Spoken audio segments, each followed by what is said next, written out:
99% of you are not subscribed to the channel. At 1,000 subscribers, I will post a series of special stories. Subscribe now. In the year 2387, Earth stood as a beacon of human achievement, its influence extending across the solar system and beyond. Colonies thrived on Mars, mining operations flourished on the moons of Jupiter, and deep space stations dotted the far reaches of human exploration. It was a time of unparalleled prosperity, where humanity had finally begun to grasp the vastness of the universe. Yet, as they reached further into the stars, they remained blissfully unaware of the ancient powers that had long governed the galaxy. On a quiet, cloudless night, the world slept, unaware that their place in the cosmos was about to change forever. High above the Earth, in the orbiting space station Olympus, a team of scientists monitored the universe, as they had done for decades. Among them was Dr. Elena Richter, a brilliant astrophysicist with a passion for the unknown. She had spent her life studying the far reaches of space, searching for signs of extraterrestrial life. But on this night, something extraordinary happened, something that would set in motion events far beyond her imagination. At precisely 2:17 UTC, an anomaly appeared on the station's sensors. It wasn't a comet, a rogue asteroid, or even a distant star. This was something else entirely, an energy signature that defied all known science. Dr. Richter stared at the readings, her heart pounding in her chest. The energy source was immense, radiating from the core of the galaxy, and it was moving toward Earth. "Alert the command center," she ordered, her voice steady despite the rising tension. "This isn't a natural phenomenon." The station's communications team sprang into action, transmitting the data to Earth's Central Command. Within minutes, the top military and scientific minds were awake and gathered in an emergency conference, linked by secure communications across the planet. The world's leaders, normally divided by politics and borders, now found themselves united by a common fear. As the data poured in, it became clear that this wasn't just a random cosmic event. The energy signal was artificial, deliberately directed at Earth. The implications were staggering. Humanity had always wondered if they were alone in the universe, but now, they had their answer. And it was an answer that filled them with dread. Hours later, as dawn broke over the Earth, the signal resolved into something more coherent. A message, broadcast directly to every major communication network on the planet. It was in no known language, yet somehow it was understood by all who heard it. The voice that spoke was deep and resonant, carrying with it the weight of millennia. "People of Earth," the voice began, sending chills down the spines of all who listened. "I am Zyros, Emperor of the Galactic Empire. Your world has been observed for many cycles. Now your time has come to join the Empire. You will offer tribute, resources, technology, and soldiers to fight in our wars. Failure to comply will result in your annihilation." The message ended as abruptly as it began, leaving a stunned silence in its wake. The world had just been introduced to the Galactic Empire, and the terms were clear: submit or be destroyed. Panic spread like wildfire. In the streets, people looked to the sky with a mixture of awe and terror. News channels ran continuous coverage, analyzing every word of the message, speculating on the Empire's capabilities. The sense of invulnerability that had come with humanity's technological achievements was shattered. For the first time, the people of Earth realized how small they truly were in the grand scheme of the universe. In the halls of power, the response was immediate. The United Nations, representing all nations and colonies, convened an emergency session. Presidents, prime ministers, generals, and scientists debated their options. Some advocated for compliance, arguing that resistance against such an advanced civilization would be futile. Others called for defiance, unwilling to submit to what they saw as galactic tyranny. As the debate raged, Dr. Richter was called to present her findings. She stood before the assembly, her normally composed demeanor tinged with urgency. "We've analyzed the signal," she began, "and it's clear that the Empire is far more advanced than anything we've encountered. Their technology is beyond our understanding, and their reach extends across the galaxy. If we resist, they could wipe us out without even leaving their home systems." "But what do they want with us?" asked General Tobias Reed, the commander of Earth's combined military forces. "Why now?" Dr. Richter hesitated. "We don't know for sure, but it's likely that our expansion into space has drawn their attention. Perhaps they see us as a potential threat, or maybe they simply want to add us to their empire. What's certain is that they view us as resources to be exploited."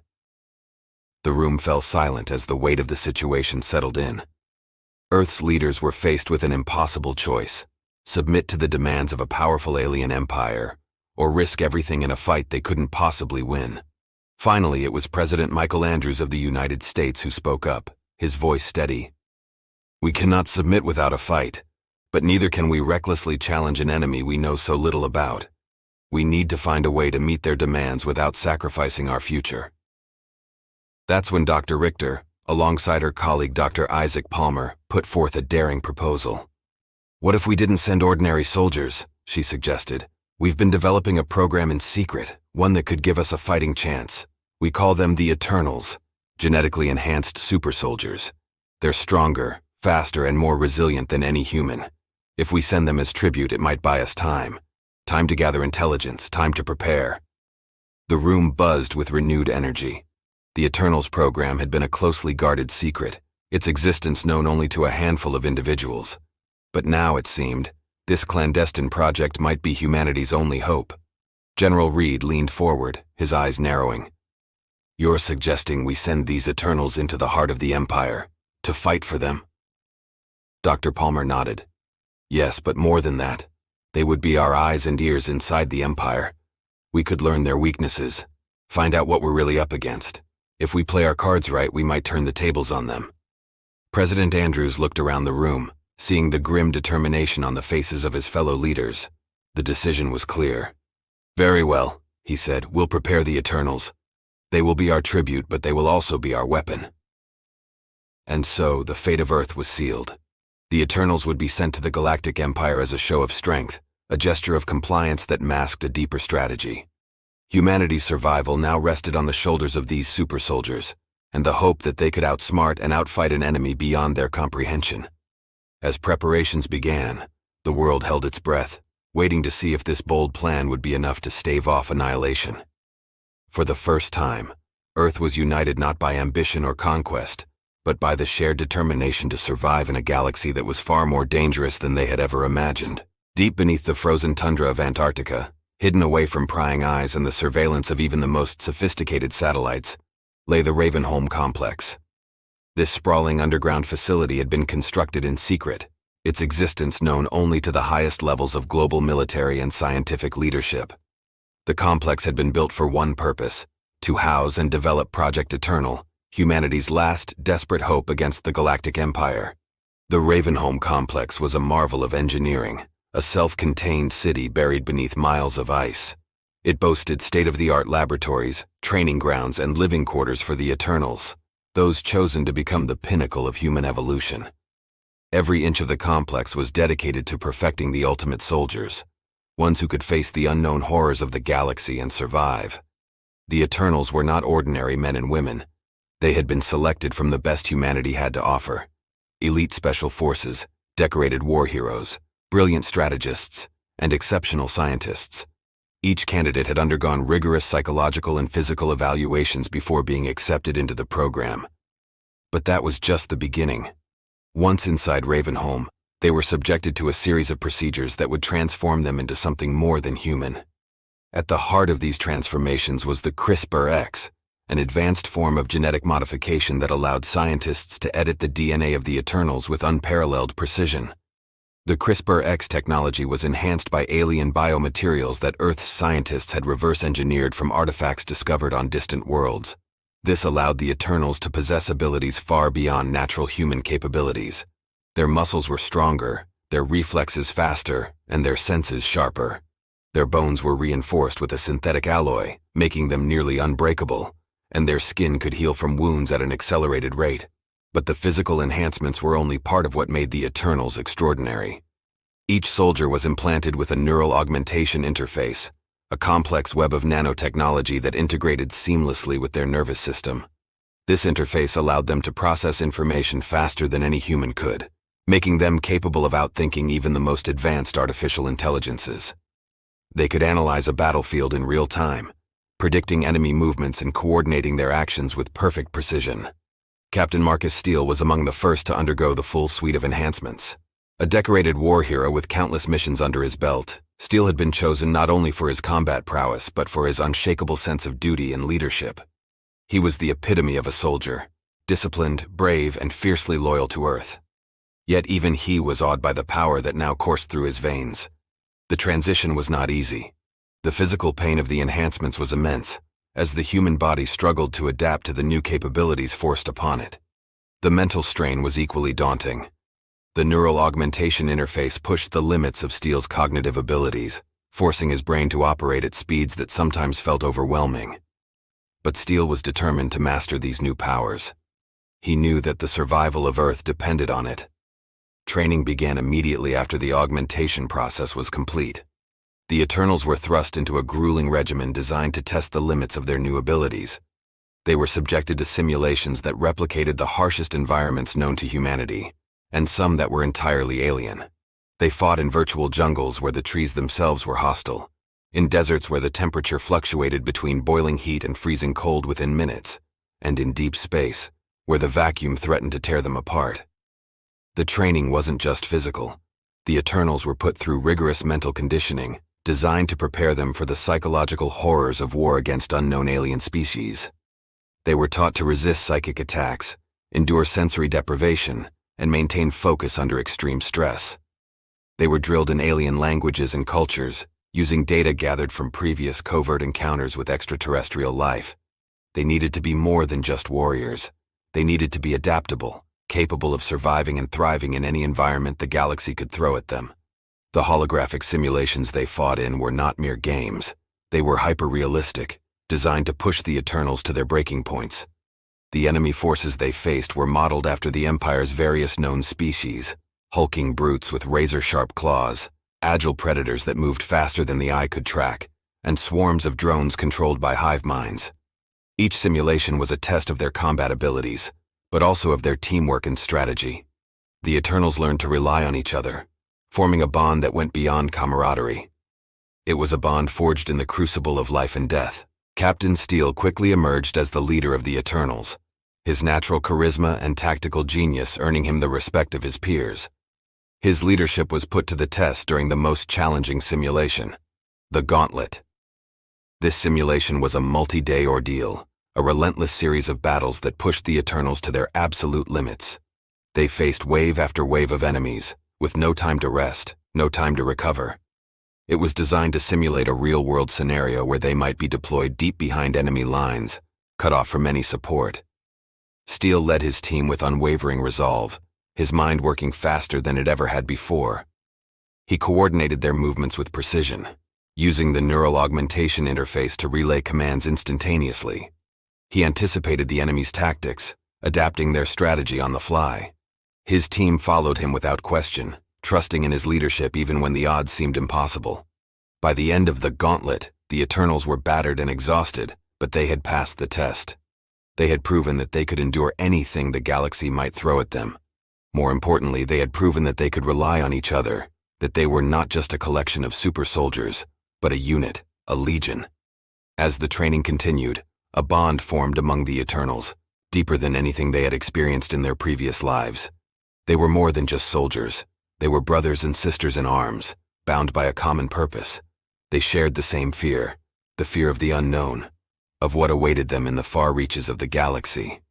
But they also shared the same hope, the hope that they could protect Earth, that they could make a difference. The day of deployment loomed ever closer. The Eternals knew that their mission was not just to fight for the Empire, but to survive it. They were humanity's first line of defense, the spearhead of Earth's resistance against a force that could annihilate their world. The pressure was immense, but they had been trained to handle it. Failure was not an option. As their final days in Ravenholm approached, the Eternals spent their time in preparation.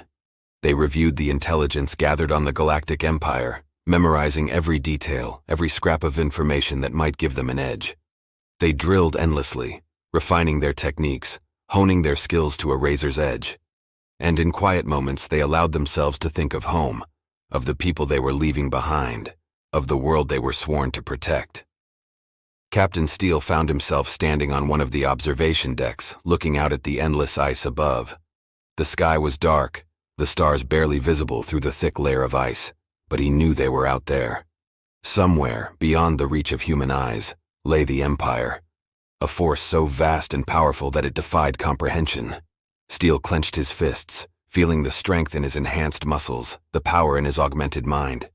He had never been more ready, and yet he knew that nothing could truly prepare them for what lay ahead. But they would face it together. They were Eternals, and they would not break. As the final day of training came to an end, the Eternals were summoned to the command center for a final briefing. Dr. Richter and General Reed stood before them, their expressions solemn.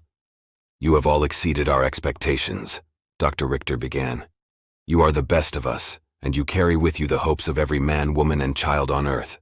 Remember your training, remember your mission, and remember that no matter what happens out there, you are not alone. We are with you every step of the way." General Reed stepped forward, his voice commanding. "Your mission is twofold: to fight as the Empire demands, and to gather intelligence on their operations. You will be our eyes and ears within their ranks. Your ultimate goal is to find a way to protect Earth from the Empire's inevitable aggression. You are not just soldiers. You are our last, best hope." Captain Steele saluted, his expression resolute. "We won't let you down, sir." As the Eternals boarded the sleek black ships that would take them into the depths of space, the weight of their mission settled on their shoulders. They were leaving behind everything they knew, everything they loved, to face an enemy they had only glimpsed in simulations. But they were ready. The engines roared to life, and the ships lifted off, heading for the stars. The Eternals stood in silence, each lost in their own thoughts as they ascended into the sky. The Earth receded below them, a beautiful, fragile blue gem in the vastness of space. As they left the atmosphere, Captain Steele looked around at his team, his brothers and sisters in arms. They were all that stood between Earth and oblivion. They were the Eternals, and they would face the impossible together. The stars beckoned, and the Galactic Empire awaited. The journey to the heart of the Galactic Empire was unlike anything the Eternals had ever experienced. As they hurtled through the vastness of space, the blackness of the void was punctuated by the eerie glow of distant stars and nebulae, reminders of the unimaginable scale of the galaxy. Their ship, the Aegis, was a state-of-the-art vessel, designed for speed and stealth. Its hull was coated in a special alloy that absorbed and refracted light, making it nearly invisible to the naked eye and most sensors. Inside, the Eternals prepared themselves for what lay ahead. The Aegis was escorted by a small fleet of Earth's fastest and most advanced ships, each one carrying a different unit of the Eternals. The fleet moved in formation, a show of strength and unity as they approached the Empire's territory. The tension among the crew was palpable. The Eternals had been briefed extensively on the Galactic Empire, but the reality of entering its domain was another matter entirely. Captain Marcus Steele stood on the bridge of the Aegis, his gaze fixed on the holographic display that showed their course. The vast expanse of the galaxy was mapped out before him, a complex web of star systems and hyperlanes. As they neared the Empire's borders, the display became more cluttered with symbols representing Imperial patrols, fortresses, and defense grids. Steele knew they were being watched. The Empire would be expecting them.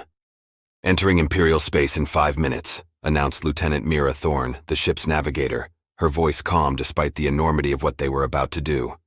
"All systems green, no signs of hostiles. Yet." Steele nodded, appreciating her professionalism. He had chosen his crew carefully, selecting those who could remain composed under pressure. They would need every ounce of that composure in the coming hours. "Keep us on course, Lieutenant," he ordered. "Maintain formation. We stick to the plan." The plan was simple in theory, but fraught with peril in execution. They were to rendezvous with the Empire's command ship, the Imperator, where they would present themselves as Earth's tribute. But Steele knew that the real test would come once they were aboard. The Imperator was not just a ship. It was a fortress, a mobile citadel that housed some of the most powerful beings in the galaxy. It was a place where even the slightest misstep could lead to their destruction. The minutes ticked by with agonizing slowness as the fleet crossed the invisible boundary into Imperial space. Almost immediately, the sensors detected a massive structure ahead, far larger than anything Earth's engineers had ever conceived. The Imperator loomed in the distance, its silhouette gradually coming into view as the Aegis approached. The Imperator was a behemoth, a leviathan of metal and energy that dwarfed even the largest Earth ships. Its hull was covered in intricate patterns of alien design, glowing faintly with a strange, ethereal light.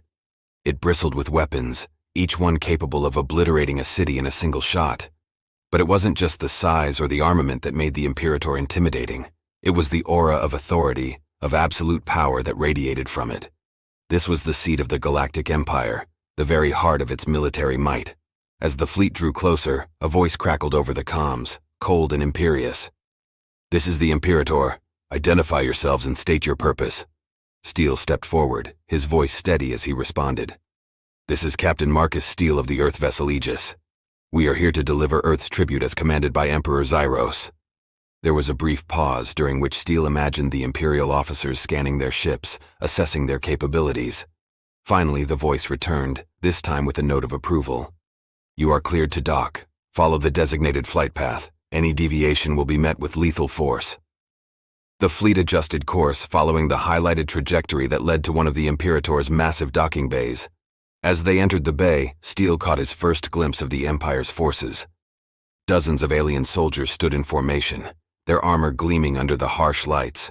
These were the Emperor's elite, the best of the best, and they watched the Earthships with a mixture of curiosity and contempt. The Aegis touched down with a soft thud, the landing gear engaging as the docking clamps locked it into place. Steele took a deep breath, his mind racing with the possibilities of what could go wrong. But he pushed those thoughts aside. They had come too far to turn back now. "All right, team," Steele said, turning to face the Eternals who stood behind him, fully armored and ready for whatever awaited them. "This is it. Remember your training. We go in, we present ourselves as tribute, and we gather as much intelligence as we can. No heroics, no unnecessary risks. We're here to survive." The docking ramp lowered with a hiss, and Steele led his team down onto the cold metal floor of the docking bay. The alien soldiers snapped to attention as they approached, their eyes tracking every movement. Steele could feel the weight of their gazes, assessing, judging. But he kept his head high, projecting confidence. They had to believe that Earth was worthy of respect. At the far end of the bay, a large set of doors slid open, revealing a tall, imposing figure flanked by 2 guards. The figure was humanoid, but there was an otherworldly quality to him. His skin was a deep iridescent blue, and his eyes glowed with an inner light. He wore a robe of flowing black and gold, adorned with symbols that seemed to shift and change as Steele looked at them. This was Admiral Thalor, the commander of the Imperator, and one of the Emperor's most trusted advisors. "Welcome, Captain Steele," Thalor said, his voice resonating with an unnatural echo. "I trust your journey was uneventful?" Steele inclined his head in a show of respect. "Thank you, Admiral. The journey was smooth. We are honored to be here and to serve the Empire." Thalor's gaze shifted to the Eternals, his eyes narrowing as he studied them. "These are the soldiers your world has chosen to offer as tribute?" he asked, his tone neutral, but Steele could sense the underlying skepticism. "Yes, Admiral," Steele replied, standing tall. "They are the best Earth has to offer. We have trained them to fight in any environment, against any enemy. They will serve the Empire well." Thalor seemed to consider this for a moment before nodding. "Very well. You will be taken to the Emperor's throne room, where you will present yourselves formally. Follow me." Steele motioned for his team to follow as Thalor turned and led them through the doors. They passed through a series of corridors, each one more grand and intimidating than the last. The walls were adorned with strange symbols and murals depicting scenes of conquest and domination, the history of the Galactic Empire written in blood and fire. As they walked, Steele kept his senses alert. The corridors were filled with Imperial personnel, soldiers, technicians, officers, all going about their duties with precision. He noted the advanced technology, the seamless integration of organic and mechanical elements. This was a civilization that had mastered the art of war, and Steele knew they were only seeing a fraction of its power. Finally, they reached a massive set of doors, carved from a dark, shimmering material that seemed to absorb light. 2 guards stood on either side, their faces hidden behind featureless masks. Thalor nodded to them, and the doors slowly opened, revealing the Emperor's throne room. The throne room was a vast chamber, its ceiling soaring high above, supported by towering pillars that glowed with a soft blue light. At the far end of the room, on a raised dais, sat the Emperor of the Galactic Empire, Zyros. Zyros was a being of immense presence. His form was vaguely humanoid, but his skin was translucent, with patterns of energy pulsing beneath the surface. His eyes were twin orbs of pure light, radiating an aura of power that filled the room. He wore a flowing robe of dark iridescent fabric that seemed to shift and change with his movements, and a crown of strange living metal rested on his head. Steele and his team halted at the entrance, feeling the overwhelming power that emanated from the Emperor. Even the air seemed to vibrate with his presence. Thalor stepped aside, allowing Steel and the Eternals to approach the dais. "Emperor Zeros," Steel began, his voice steady despite the tension in the air. "We are the Eternals, sent by Earth as tribute. We are honored to serve the Empire." Zeros regarded them in silence for what felt like an eternity, his glowing eyes scanning each of the Eternals as if probing their very souls. Steel could feel the pressure, the weight of the Emperor's scrutiny, but he stood firm, refusing to show any sign of weakness. Finally, Zyros spoke, his voice resonating not just in the room but in their minds. "You bring warriors, not mere soldiers. This is unexpected." Steel seized the opportunity. "We are more than soldiers, Emperor. We are trained to face any threat, to overcome any obstacle. We believe that by serving the Empire we can prove our worth and earn our place among the stars." Zyros's gaze lingered on Steel, and for a moment the captain felt as if the Emperor could see everything, his thoughts, his fears, his hopes. But then the Emperor leaned back in his throne, a gesture that seemed almost contemplative. "Very well," Zyros said, his tone carrying a note of finality.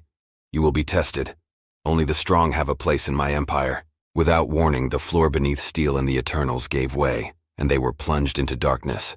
They fell for what felt like an eternity, the wind roaring in their ears, before they slammed into the ground below. The impact would have killed any normal human, but the Eternals were made of sterner stuff. They rolled to their feet, their enhanced bodies absorbing the shock, and quickly assessed their surroundings. They were in a massive arena, the walls towering high above, lined with alien spectators. The crowd was a mix of species, some familiar, others completely alien, but all of them were watching with a predatory interest. Above them, high on a balcony, sat Zyros, his form glowing faintly in the dim light. "This arena has seen countless battles," Zyros's voice echoed through the chamber. "Many have fought here, and many have died. Show me, Eternals, what you are capable of." The ground rumbled as massive doors on the far side of the arena began to open, revealing a horde of creatures, monstrous beings with claws, fangs, and armored hides. They charged forward, a tidal wave of death, ready to tear the Eternals apart. Steel barked orders, his voice cutting through the chaos. "Form up, defensive positions." The Eternals moved with practiced precision, forming a tight circle with their weapons ready. The first wave of creatures hit them with the force of a hurricane, but the Eternals held their ground. Steel's rifle barked as he fired controlled bursts, each shot finding its mark. The other Eternals followed suit, their weapons blazing as they cut down the creatures that tried to overwhelm them. But the creatures kept coming, their numbers seemingly endless. Steel knew they couldn't hold out forever. They needed to adapt, to change the rules of the fight. He activated his neural augmentation interface, the world around him slowing as his mind raced to find a solution. "Shift formation," Steel commanded. "Break through the left flank." The Eternals adjusted their tactics, focusing their fire on a single point in the enemy's line. The concentrated firepower tore through the creatures, creating a gap in their ranks. Steel led the charge, his combat knife flashing as he slashed through anything that got in his way. The Eternals followed, pushing through the breach and forcing the enemy back. As they fought, Steel could feel the bond between the Eternals strengthening. They moved as one, each soldier anticipating the other's actions, covering each other's weaknesses, and exploiting every opportunity. They were more than just a team. They were a single, deadly organism, and the creatures didn't stand a chance. The battle raged on, but slowly, the tide began to turn. The Eternals' superior training and enhancements began to show, and the horde of creatures began to thin. The alien spectators who had been jeering and cheering at the start grew silent as they watched the Eternals decimate their enemies.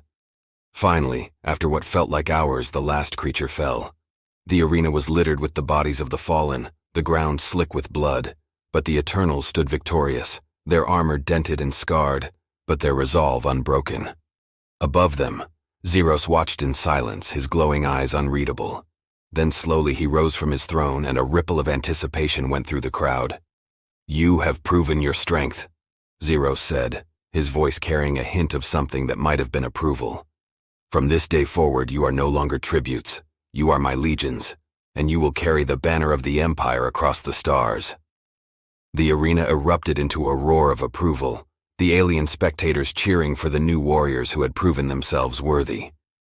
Steel and the Eternals stood at attention, their mission clear. They had earned the Emperor's favor, but their true task was just beginning. As they were led out of the arena, Steel allowed himself a moment of relief. They had survived the first test, but the real challenge lay ahead. They were now part of the Empire's war machine, and they would be sent to fight battles across the galaxy. But even as they prepared for the trials to come, Steel's mind was already working, planning their next move. They were no longer just soldiers. They were spies, infiltrators in the heart of the Empire, gathering intelligence that could one day save Earth. The Eternals had taken their first step into the lion's den, and there was no turning back. The galaxy was vast and full of dangers, but they were ready. They would fight, they would survive, and when the time was right, they would strike back. The Eternals had been thrust into the heart of the Galactic Empire, their training and enhancements put to the ultimate test as they fought for their lives in the Emperor's arena. They had survived, and in doing so, earned a place in the Emperor's legions. But the true challenge had only just begun. They were now a part of the Empire's war machine, sent to the far reaches of the galaxy to fight in battles that defied the limits of human understanding. The war-torn planet of Drakara was the Eternals' first true battlefield. Located in a distant sector of the galaxy, Drakara had once been a thriving world, rich in resources and home to a civilization that had long since fallen. Now it was little more than a wasteland, its surface scarred by centuries of relentless warfare. The planet had become a crucial battleground in the Empire's ongoing conflict with a rival faction, the Karath Dominion, a ruthless alien empire with a history of brutal conquest. As the Eternals' dropships descended through the planet's turbulent atmosphere, Captain Marcus Steele surveyed the desolate landscape below. Drakara's surface was a nightmare of craters, twisted metal, and the skeletal remains of once great cities. The sky was a sickly yellow, choked with dust and ash, and the ground was a shifting mass of mud and debris. It was a world that had been ravaged by war, and it was clear that the fighting here would be unlike anything they had faced before. "Stay sharp," Steele said over the comms, his voice steady despite the tension in the air. "This is what we've trained for. No matter what happens, we stick to the plan." The plan was simple but dangerous. The Eternals were to spearhead an assault on a fortified Karath stronghold deep within Drakara's central continent. Intelligence had revealed that this stronghold contained a secret the Empire desperately wanted, a superweapon capable of obliterating entire star systems. The Karath Dominion had been developing this weapon for years, hidden away beneath the planet's surface. If the Empire could capture it, they would gain a decisive advantage in the war. If the Eternals could secure it, they could use it as leverage to protect Earth. The dropships touched down in a barren valley, their landing gear sinking into the mud. The Eternals disembarked quickly, moving with the precision and discipline that had become their hallmark. The air was thick with the smell of burning ozone and sulfur, a testament to the endless bombardments that had scarred the planet. Steele activated his HUD, scanning the area for threats. The stronghold was located several kilometers to the east, hidden beneath a mountain range that loomed on the horizon. "We move out now," Steele ordered, his voice carrying over the comms. "Stay in formation and keep your eyes open. The Karath won't let us get close without a fight." The Eternals moved out, their armor blending seamlessly with the environment thanks to its adaptive camouflage. As they advanced, the ground trembled beneath their feet, the distant rumble of artillery fire a constant reminder of the battle raging across the planet. The sky flashed with explosions, and the horizon was lit with the eerie glow of energy weapons discharging. As they approached the mountain range, the first signs of enemy resistance appeared. Drones, sleek insect-like machines buzzed overhead, their sensors scanning for intruders. Steele motioned for his team to take cover, and they spread out, using the rocky terrain to their advantage. The drones hovered for a moment, their mechanical eyes sweeping the area, before continuing on their patrol.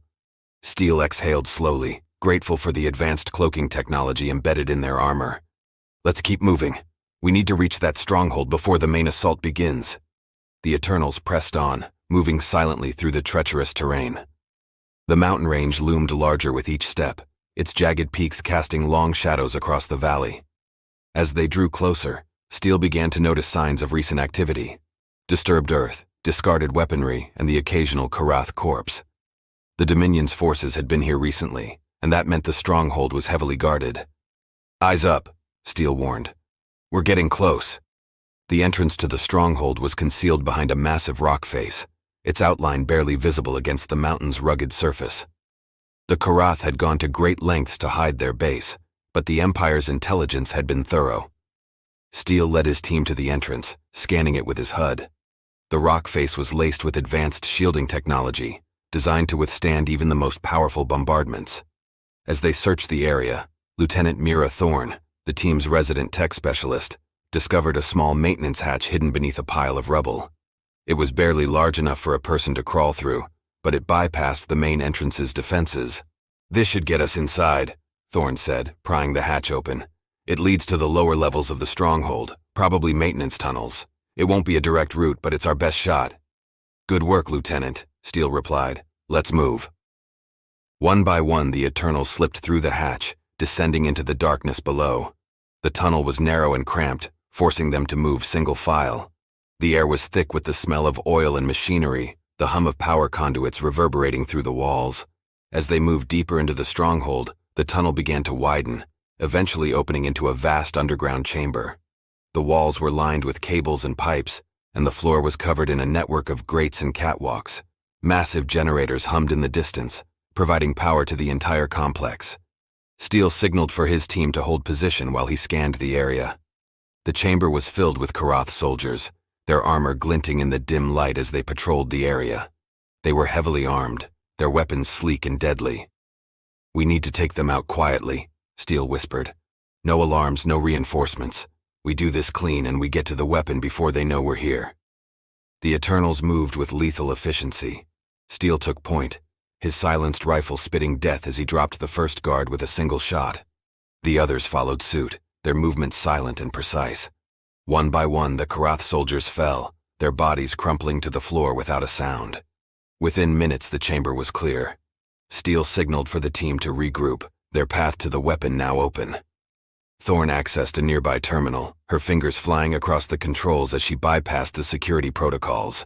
"I've located the weapon," she said, her voice tinged with excitement. "It's in a secure vault at the center of the stronghold. I can guide us there." "Lead the way," Steele replied, his adrenaline surging. They were close, so close to securing the leverage they needed to protect Earth. The Eternals moved swiftly through the stronghold's corridors, their HUDs displaying a constant stream of data from Thorne's terminal. They encountered minimal resistance, their earlier silence having paid off. Every step brought them closer to the weapon, and with it, the hope of securing Earth's future. As they approached the vault, Steele felt a growing sense of unease. The stronghold was too quiet, too empty. The Karath were known for their tenacity, their willingness to fight to the last soldier. Yet they had encountered little more than a token resistance. It didn't sit right with him. "Thorne, how much further?" Steele asked, his eyes scanning the corridor ahead. "We're almost there," Thorne replied, her voice tight with focus. "Just one more. Wait, something's wrong."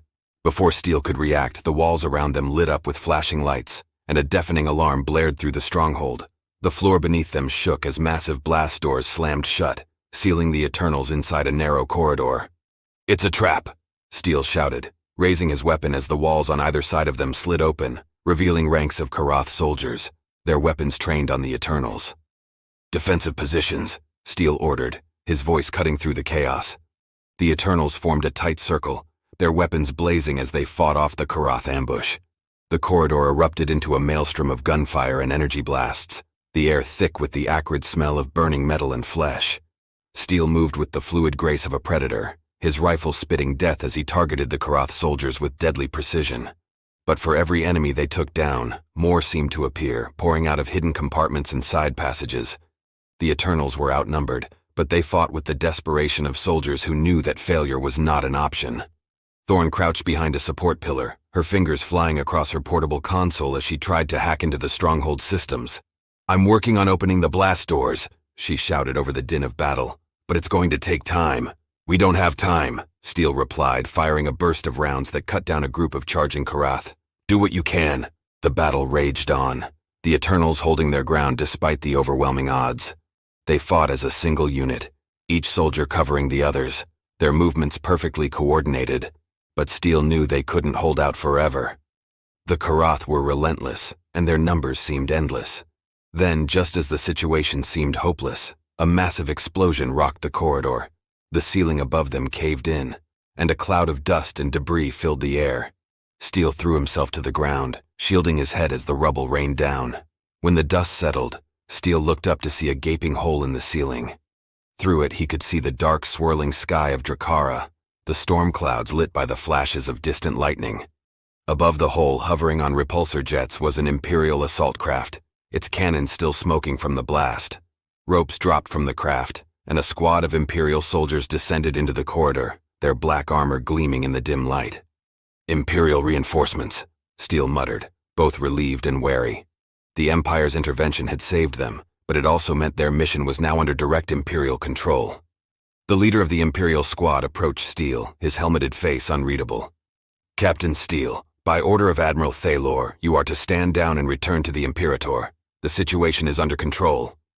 Steele gritted his teeth, his mind racing. They were so close to the weapon, but he knew better than to disobey a direct order from the Empire's high command. "Understood," he said, his voice tight with frustration. "Eternals, fall back." The Eternals reluctantly lowered their weapons, the tension in the corridor palpable. They had come within reach of their objective, only to be pulled back at the last moment. But Steele knew they had no choice. They had to play the long game if they were to achieve their true mission. As they were escorted back to the Imperator, Steele couldn't shake the feeling that they had missed something, some vital piece of the puzzle that could change the course of the war. The weapon was still out there, still in the hands of the Karath, and Steele knew it was only a matter of time before it would be unleashed. Back aboard the Imperator, Steele and his team were debriefed by Admiral Thalor. The Admiral's expression was inscrutable as he listened to their report, his glowing eyes betraying no emotion. "You performed admirably," Thalor said finally, his voice carrying a note of approval. "The Empire is pleased with your progress. However, the situation on Drakkara is more complex than we anticipated.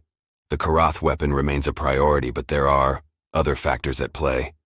You will be reassigned to a new mission, one that is equally vital to the Empire's success." Steele saluted, his face impassive. "We will carry out any mission the Empire requires, Admiral." Thalor nodded. "I expect nothing less. You will receive your new orders shortly. Until then, rest and prepare. The galaxy is a dangerous place and the Empire has many enemies." As they were dismissed, Steele led his team back to their quarters, his mind racing. The mission on Drakkara had been a failure, but they had survived. More importantly, they had gained valuable intelligence on the Karath and their superweapon. But Steele knew they couldn't afford to wait for the Empire to act. Earth's survival depended on more than just brute strength. It depended on strategy, on finding the right moment to strike. In the privacy of his quarters, Steele reviewed the data they had gathered on Drakkara. The Karath weapon was a doomsday device, capable of annihilating entire star systems. If the Empire gained control of it, they would have the power to subjugate any world, including Earth. But if the Eternals could secure it first, they might be able to force the Empire to negotiate, to give Earth a chance at survival. The Eternals had been forged in the crucible of war, and they had proven their worth. But Steele knew that their true mission had only just begun. They were no longer just soldiers. They were Earth's last hope, infiltrators in the heart of the Empire, fighting not just for their lives, but for the future of their world. As the Imperator prepared to jump to its next destination, Steele made a silent vow. He would find a way to protect Earth, no matter the cost. The galaxy was vast and the Empire was powerful, but the Eternals were relentless. They would fight, they would survive, and when the time was right, they would strike back. The battle for survival had only just begun.